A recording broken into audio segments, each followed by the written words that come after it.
আসসালামু আলাইকুম রহমতুল্লাহি ওবারাকাতু। রসুল্লাহ সাল্লাল্লাহু আলাইহি ওয়াসাল্লাম বলেন, ইমানের 60-এরও অধিক শাখা আছে, আর লজ্জাই হচ্ছে ইমানের একটি শাখা। বর্তমান সময়ে রাস্তাঘাটে চলতে ফিরতে দেখা যায় যে পুরুষ মানুষেরই লজ্জা বেশি, আর নারীদের লজ্জা নেই। বাজারঘাটে পুরুষের তুলনায় নারীদের আনাগোনা বেশি। হাট বাজারে নারীদের জন্য চলাফেরা করা যায় না। আদেও কি তাদের লজ্জা আছে?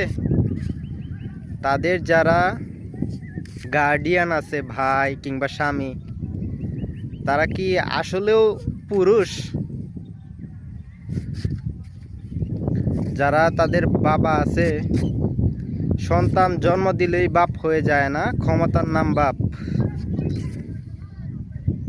আপনার সন্তানকে আপনি ঠিকঠাক করে রাখলে আশা করি সব কিছুই ঠিকঠাক।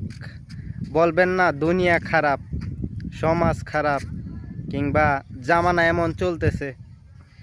আসলে আপনি কোনোদিন বাপ মা হতেই পারেন নাই। সন্তান জন্ম দিতে পারলেই পিতামাতা হওয়া যায় না, ক্ষমতার নাম বাপ মা। আপনার সন্তানকে আপনি ঠিকঠাক করে রাখেন, ইনশাল্লাহ পৃথিবী ঠিক। সবাই জায়গা থেকে আপনার সন্তান, আপনার স্ত্রী, সবাইকে,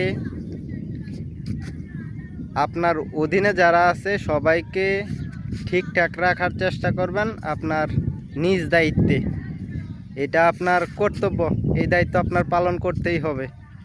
এখন যে বাজারঘাটে রাস্তাঘাটে যে দেখা যায় নারীরা অবাধ চলাচল করতেছে, আপনি কোনোদিন পিতা হতে পারেন নাই, আপনি কোনোদিন স্বামী হতে পারেন নাই। সবাই সবার দায়িত্ব পালন করেন। রাস্তাঘাটে হাঁটা যায় না, গ্রামের রাস্তা, এই রাস্তাঘাটেও হাঁটা যায় না, যে মেয়েদের চলাচলের জন্য হাঁটার কোনো পরিস্থিতি নাই। সবাই ভালো থাকবেন, সুস্থ থাকবেন। ওমা আলাইনা ইল্লাল বালাদ। আসসালামু আলাইকুম রহমতুল্লাহি ওয়া বারাকাতুহু।